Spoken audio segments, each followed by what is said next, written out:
Bonjour, viens et vois. Voici la manne du matin. Et notre petite manne nous vient de l'entretien de Nathanaël avec Philippe. Un jour, Nathanaël dit à Philippe, peut-il venir de Nazareth quelque chose de bon? Philippe lui répondit, viens et vois. Et cet entretien se trouve dans Jean chapitre 1, verset 46. Nathanaël a besoin de voir. C'est pourquoi Philippe lui dit, viens et vois. Mais nous sommes comme ça, nous. L'homme est tellement incrédule qu'il a envie de voir. Jésus n'a-t-il pas dit un jour à Thomas, écoute Thomas, c'est parce que tu as vu que tu crois. Heureux ceux qui n'ont pas vu et qui ont cru. Nathanaël a besoin de voir. C'est pourquoi Philippe lui dit, viens et vois. Nathanaël est venu.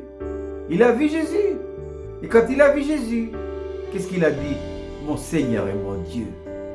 Aujourd'hui, le monde autour de nous, et ça je m'adresse à nous en tant qu'enfants de Dieu, le monde maintenant autour de nous a besoin de voir Jésus.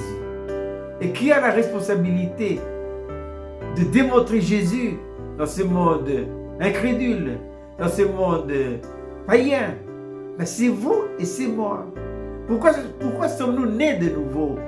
Nous sommes nés de nouveau pour être des témoins du Seigneur Jésus-Christ. Mais pour ça, il y a deux étapes à franchir. La première, c'est la nouvelle naissance. Qu'est-ce que la nouvelle naissance? C'est l'acceptation en soi d'une seconde vie. C'est la vie de Jésus que les gens doivent voir en nous. Deuxième étape, c'est la séparation de l'esprit et de l'âme. Dans l'Écriture dit, le baptême du Saint-Esprit. Jésus qui l'a dit à ses disciples, il leur a dit après la nouvelle naissance, restez à Jérusalem, attendez, vous serez baptisés du Saint-Esprit. Et ensuite, après le baptême, vous recevrez une puissance. C'est la puissance du Saint-Esprit qui viendra sur vous. Et ensuite, enfin, vous serez mes témoins à Jérusalem, en Judée, en Samarie et jusqu'aux extrémités de la terre. C'est ainsi que la première église, en ayant suivi ce processus-là, eh bien, ils ont été des témoins vivants de la réalité du Seigneur Jésus-Christ. Bien que Jésus soit déjà parti, il est déjà au ciel, mais le Saint-Esprit vivant en eux a pu faire cette démonstration que Jésus, il est toujours présent. Et comment les gens peuvent-ils voir Jésus en nous? Par une réelle transformation. On ne peut pas être appelé un enfant de Dieu, un chrétien, et continuer à faire comme avant. Paul n'a-t-il pas dit dans 2 Corinthiens 5, verset 7, si quelqu'un est en Christ, il est une nouvelle création. Les choses anciennes sont passées, voici toutes choses sont devenues nouvelles. Le monde, nos voisins, nos familles doivent voir en nous une réelle transformation. Le pays est petit.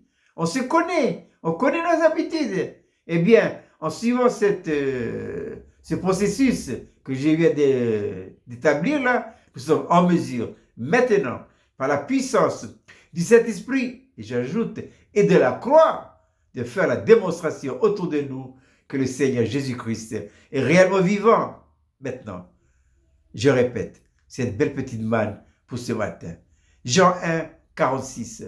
Nathanaël lui dit, mais peut-il venir de Nazareth quelque chose de bon?